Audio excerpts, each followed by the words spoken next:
बच्चों, आज हम लोग कैलकुलेशन ऑफ सब्सक्रिप्शन पार्ट 2 को करने वाले हैं। इसके पहले हम लोगों ने पार्ट 1 किया था, जिसमें सब्सक्रिप्शन से रिलेटेड एक प्रॉब्लम को हमने सॉल्व किया था, जो कि इजी था। प्रॉब्लम उतना हार्ड नहीं था, बहुत आसान सा प्रॉब्लम था। आज हम लोग उससे थोड़ा डिफरेंट, थोड़ा हार्ड प्रॉब्लम को सॉल्व करेंगे। एक ऐसा प्रॉब्लम जो कि सीबीएसई बोर्ड में पहले आ चुका है, ठीक है। तो उसको हम सॉल्व करेंगे। उससे पहले हम थोड़ा सा रिव्यू कर लेते हैं पहला वाला चैप्टर, जिसमें हम लोगों ने सब्सक्रिप्शन के बारे में हम थोड़ा रिव्यू करते हैं, ठीक है। तो सब्सक्रिप्शन होता क्या है? ये है टाइप ऑफ अर्निंग। क्या है? टाइप ऑफ अर्निंग है। किसका है टाइप ऑफ अर्निंग? किसका है? एनपीओ, नॉन प्रॉफिटेबल ऑर्गेनाइजेशन का ये टाइप ऑफ अर्निंग है। अंडरस्टैंड? ये कैसा होता है? ये रेवेन्यू नेचर का होता है। क्यों ये रेवेन्यू नेचर का होता है? क्योंकि ये जो सब्सक्रिप्शन है ये पेड होता है by members. Paid by members. Members के द्वारा इसका पेमेंट होता है। मंथ वाइज होता है, 6 मंथ्स वाइज होता है, क्वार्टरली भी हो सकता है, ठीक है।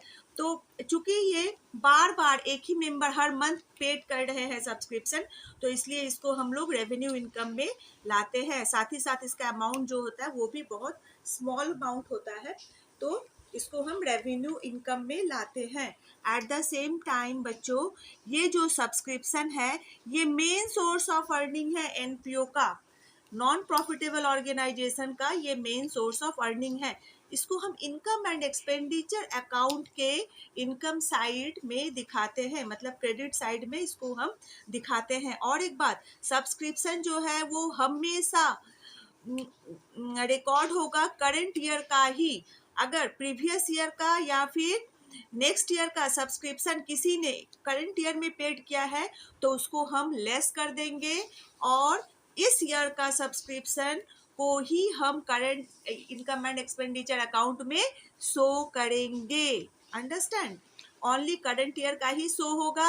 अगर ऐसे कुछ मेंबर्स हैं जो कि अभी तक सब्सक्रिप्शन पेड नहीं किए हैं, तो हम उसको भी, मतलब आउटस्टैंडिंग सब्सक्रिप्शन को भी प्लस करेंगे, आउटस्टैंडिंग सब्सक्रिप्शन को भी प्लस करेंगे। और ऐसे भी कुछ है जो कि advance subscription paid in advance को, एडवांस मतलब सब्सक्रिप्शन उन्होंने ईयर खत्म होने से पहले ही उन्होंने मेंबरशिप फी डाल दिया है, तो उसमें भी हम लोग क्या करेंगे? उसको भी हम लोग पे प्लस करेंगे, ठीक है। तो लेट्स स्टार्ट। हम लोग चलते हैं, मूव टुवर्ड्स द प्रॉब्लम। देखिए हमारे पास यहाँ एक सम है, सम नंबर 7, प्रॉब्लम नंबर 7, जिसको आज हम लोग सॉल्व करेंगे। ये देख लीजिए, सीबीएसई 2009 में आ चुका है। 3 मार्क्स का क्वेश्चन है। जनरली सब्सक्रिप्शन से क्वेश्चंस जो आते हैं वो 3 मार्क्स के ही होते हैं, कैलकुलेशन बेस्ड होते हैं, कैलकुलेटिव होते हैं। तो चलिए हम लोग शुरू करते हैं, ठीक है। इसको, from the following information, calculate the amount of subscription to be credited to the income and expenditure account for the year ended 2007 to 2008। तो हमारा करंट ईयर क्या है? 2007 से 2008 है, ठीक है। तो इसी करंट ईयर का सब्सक्रिप्शन को हमको कैलकुलेट करना है। अंडरस्टैंड? कहाँ पर दिखाना है, शो करना है? Credited to income and expenditure account में हमको क्रेडिट करके शो करना है। तब आपको पता है कि 2007 और 2008, 2007 से 2008 तक का जो हमारा ईयर है उससे रिलेटेड ही सब्सक्रिप्शन को हम क्या करेंगे? क्रेडिट करेंगे इनकम एंड एक्सपेंडिचर अकाउंट को। अगर ऐसा कोई सब्सक्रिप्शन है जो कि प्रीवियस ईयर या नेक्स्ट ईयर का से रिलेटेड है, उसको हम क्या करेंगे? कभी भी बच्चों उसको हम नहीं शो करेंगे, उसको हम क्या कर देंगे? माइनस कर देंगे। तो बच्चों ऐसा होता क्या है, जैसे कि आप सोच लीजिए 2007 और 2008 का ईयर है, ठीक है। ये ईयर में हो सकता है कि हमें रिसीव हुआ है, ठीक है। देखिए यहाँ पर subscription received during the year. इस ईयर में 2007 टू 2008 में मेरा 50,000 सब्सक्रिप्शन रिसीव हुआ, ठीक है। अब ये जो 50,000 सब्सक्रिप्शन रिसीव्ड हुआ, इसमें हो सकता है कि करंट ईयर का भी हो, प्रीवियस ईयर का भी हो और नेक्स्ट ईयर का भी हो, ठीक है। तो हमको वो कैलकुलेट करके क्या करना है, प्लस और माइनस करना है। ठीक है, तो हम देखते हैं इंफॉर्मेशन, एक्स्ट्रा इंफॉर्मेशन क्या दिया हुआ है। सब्सक्रिप्शन आउटस्टैंडिंग ऑन 31 मार्च 2007। देखिए 31 मार्च 2007 मतलब क्या है, ये closing day of previous year है। ठीक है, closing day of previous year. यहाँ पर आप एक ये कर लीजिए, करंट, ये हो गया करंट ईयर, ये हो गया P Y means previous year, और ये हो गया आपका नेक्स्ट ईयर। ठीक है, तो देखिए प्रीवियस ईयर हो जाएगा 2006 to 7, ये होगा 2007 to 2008, और ये होगा 2008 to 9। ठीक है, तो ये करंट ईयर्स को हमको कितना मिला, 50,000 मिला, जिसमें से सब्सक्रिप्शन आउटस्टैंडिंग मतलब यहाँ पर इस जगह पर ओपनिंग बैलेंस में इसका क्लोजिंग और इसका ओपनिंग। ठीक है, इस डेट पर इसका क्लोजिंग इज इक्वल टू इसका ओपनिंग है ना, 1 अप्रैल इसका ओपनिंग है और इसका 31 मार्च क्लोजिंग है। तो इस डे में हमारे पास 20,000 आउटस्टैंडिंग है, बाकी है। तो आप हमेशा जान के रखिए बच्चों, अगर करंट ईयर का ओपनिंग बैलेंस में आउटस्टैंडिंग दिखा रहा है, यानी कि उसका रिलेशन कभी भी करंट ईयर से नहीं होगा। ठीक है, तो इसका करंट ईयर से रिलेशन नहीं होगा। ठीक है, बाकी है। तब हम क्या करेंगे बच्चों, 20,000 को हम सीधा माइनस कर देंगे। ठीक है, इसको क्या करेंगे, एक मिनट देख लीजिए बच्चों, इसको हम क्या करेंगे, माइनस करेंगे। ठीक है, क्यों, क्योंकि ये आउटस्टैंडिंग है ओपनिंग, हमेशा याद रखिएगा ओपनिंग ईयर में अगर आउटस्टैंडिंग है तब उसका रिलेशन कभी भी करंट ईयर से नहीं होगा, हम सीधा उसको माइनस कर देंगे।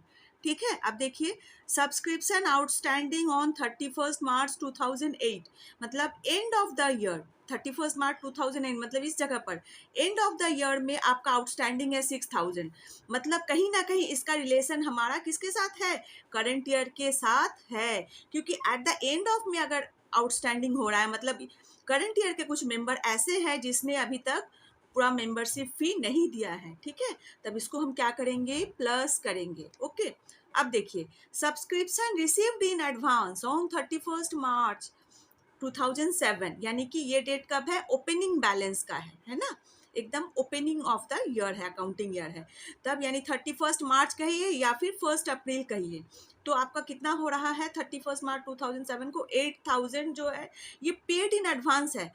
तब पेड इन एडवांस का मतलब क्या हुआ, यानी कि आपका ईयर पड़ा ही नहीं, अकाउंटिंग ईयर शुरू नहीं हुआ लेकिन आपका पेमेंट हो चुका है, यानी कि इसका रिलेशन कहीं ना कहीं क्या है, किससे रिलेटेड है, ये करंट ईयर से रिलेट करता है। क्यों, क्योंकि ये पेड इन एडवांस है, opening balance paid in advance अगर है तो हमेशा उसको प्लस कीजिएगा, उसको वो हमेशा उसका रिलेशन हमारा रहता है किसके साथ, करंट ईयर के साथ। इसके बाद देखिए सब्सक्रिप्शन रिसीव्ड इन एडवांस 31 मार्च 2008 मतलब अकाउंटिंग ईयर के लास्ट में मेरा आ रहा है कितना सब्सक्रिप्शन, 9,000, वो भी किस नाम से, received in advance. Accounting year खत्म होने के बाद अगर ऐसा है सब्सक्रिप्शन रिसीव्ड इन एडवांस हो रहा है तब इसका रिलेशन कभी भी करंट ईयर के साथ नहीं होगा, मतलब इसका रिलेशन नेक्स्ट ईयर के साथ है, जो कि हमारा मेंबर्स है, नेक्स्ट ईयर के कुछ मेंबर्स है जो जिन्होंने क्या किया, हमारा करंट ईयर में ही पेमेंट कर दिया, तो यहाँ पर ये क्या हो जाएगा, माइनस हो जाएगा। अब देखिए कुछ एक्स्ट्रा इन्फॉर्मेशन भी दिया हुआ है ना, इसको भी देख लेते हैं। Subscription of ₹1,500 are still arrear for the year 2006 to 2007। देखिए ये बहुत इंपॉर्टेंट है, यही ये पॉइंट आपका सब्सक्रिप्शन को क्या करता है, थोड़ा सा डिफरेंट बना देता है। ये एक लाइन जो है आपका पूरे प्रॉब्लम को डिफरेंट बना देता है, कैलकुलेशन को थोड़ा हार्ड बना देता है। ठीक है, तो इसको हम लोग समझेंगे क्या है, सब्सक्रिप्शन ऑफ ₹1,500 है ना, 1,500 जो है still in arrear for the year 2006 to 7 मतलब 2006 और 7, ये देखिए प्रीवियस ईयर 6 और 7 का 1,500 पैसा अभी भी at the end of the year में अभी तक क्या है, ड्यू है, मतलब हमें मिला नहीं है। तब यहाँ पर हमको क्या करना है देख लीजिए, यानी कि हम सबसे पहले हम यहाँ पर आएंगे, ठीक है, देख लेते हैं, रुक जाइए, बहुत ध्यान से सुनिएगा बच्चों, यहाँ थोड़ा सा आपको दिमाग पर प्रेशर डालना पड़ेगा।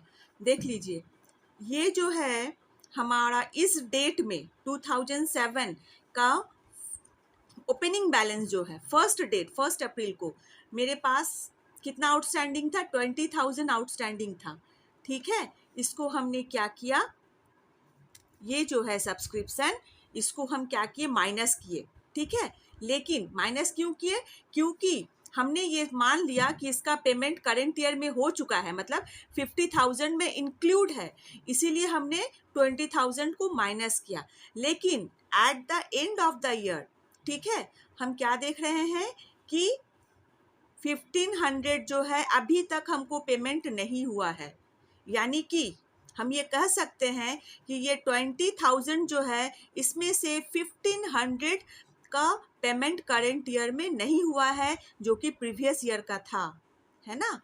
तब हम क्या करेंगे, 20,000 में 1500 को माइनस करके, है ना, जो रिमेनिंग अमाउंट है उसको हम बताएंगे क्या, कि 50,000 में वो ऐड है।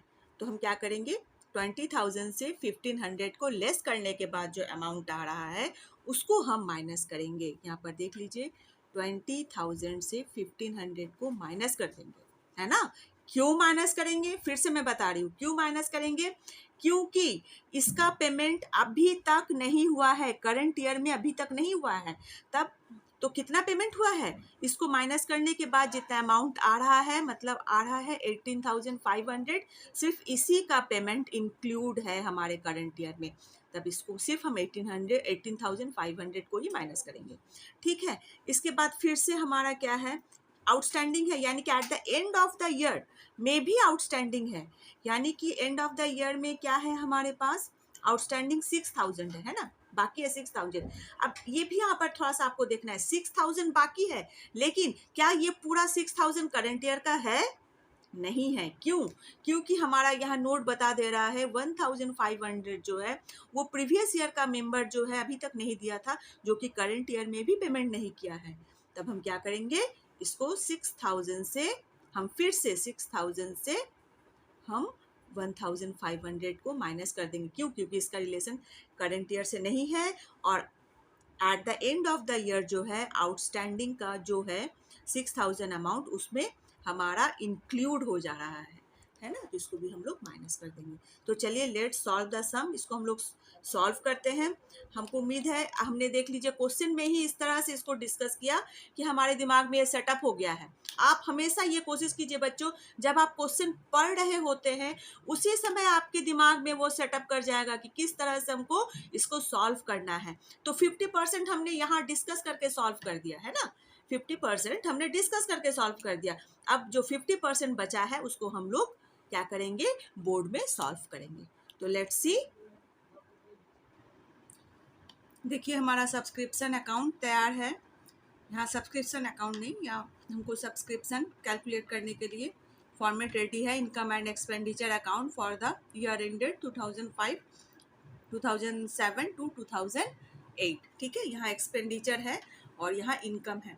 तो सब्सक्रिप्शन क्या है, रेवेन्यू नेचर का है, इनकम है। तो हम लोग इनकम साइड में, क्रेडिट साइड में इसको हम एंट्री करेंगे।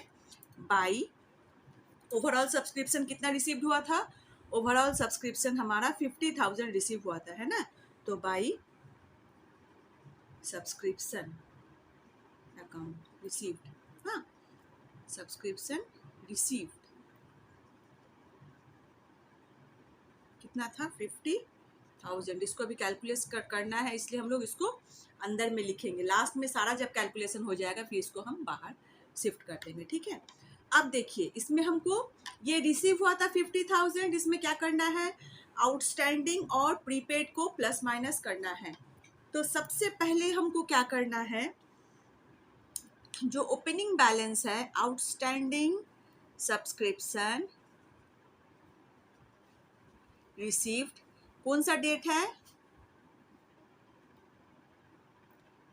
01/04/2007, 2007 मतलब ओपनिंग बैलेंस है ना। तो ये कितना था आपका 20,000 है ना। अब इसको हम क्या करेंगे, 20,000 में इसको हम यहाँ लिख लेते हैं। 20,000 में हमको क्या करना है,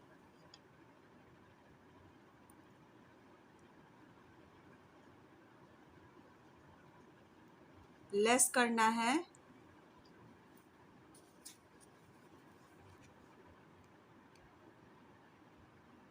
आउटस्टैंडिंग सब्सक्रिप्शन ऑफ 2006 to 07 का हमको लेस करना है ना, करना था। अब बचा कितना, ये बचा आपका 18,500, ठीक है। अब इसको हमको 50,000 से लेस करना है। 50,000 से लेस करने के बाद कितना होगा, 500, 19, 4 में से 1 गया 3, 31,500, ठीक है। इसके बाद हमको करना क्या, एंड ऑफ द ईयर का सब्सक्रिप्शन जो है उसको हमको ये हमको लेस करना है। हमको ऐड क्या करना है, आउटस्टैंडिंग सब्सक्रिप्शन कितना, एंड ऑफ द 31/3/2008 को, ये at the end of the year है तो इसको हमको क्या करना है, प्लस करना है। लेकिन अकॉर्डिंग टू द क्वेश्चन हमने क्या क्या देखा था, आउटस्टैंडिंग में प्रीवियस ईयर का भी है, मतलब 6,000 में 1,500 भी इंक्लूड है जो अभी तक इसका पेमेंट नहीं हुआ है। तो इसको माइनस करने के बाद हमारा आ जा रहा है 500, ओके। और 6 मतलब 5 में से 1 गया 4,500, तो हम ऐड कितना करेंगे, 4,500, ठीक है। इसको हम प्लस करेंगे तो हमारे पास आ जा रहा है ये 41516, 36,000, ठीक है, 36,000। अब हमको क्या करना है, एडवांस, आउटस्टैंडिंग का सारा काम हो गया। अब हमको फिर से सब्सक्रिप्शन प्लस करना है, सब्सक्रिप्शन रिसीव्ड इन एडवांस, कौन सा डेट है, 4/07, एकदम ओपनिंग डेट है। इसमें अगर रिसीव्ड इन एडवांस हुआ है तब उसको हम क्या करेंगे, सीधा प्लस कर देंगे, है ना। कितना हुआ, 8614 314, 44,000। इसके बाद हम फिर से माइनस करेंगे बच्चों, फिर से माइनस करेंगे, देख लीजिए,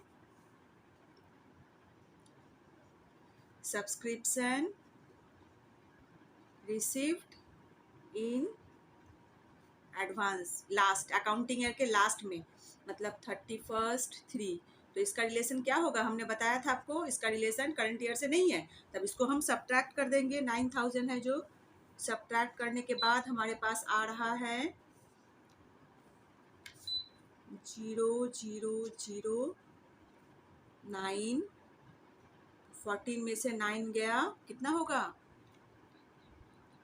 5 और 3, तो आ गया आपका 35,000, अंडरस्टैंड। तो इस तरह से हमारा सम कंप्लीट हो रहा है। आई होप आपको समझ में आ गया होगा सारा सम, हमने क्वेश्चन में ही पहले से बहुत अच्छे से समझ लिया था। इसके बाद हम इसको हम यहाँ पर भी सीख लिए, अच्छे से समझ लिए। लास्ट में मैं इस क्वेश्चन को डाल दूंगी सो दैट आपको समझने में कोई परेशानी ना हो और भी अच्छे से आप समझ जाएं। और if you got any problem in this calculation और इससे रिगार्डिंग अगर कोई सम आपको नहीं आ रहा है तब आप हमको कमेंट में लिख सकते हैं, सम को डाल सकते हैं, मैं ज़रूर उसको सॉल्व करूँगी, सॉल्व करके आपका प्रॉब्लम को सॉल्व करूँगी। और अगर आपको मेरा पढ़ाई अच्छा लगा हो then please like my channel, subscribe my channel. Thank you बेटा, बाय।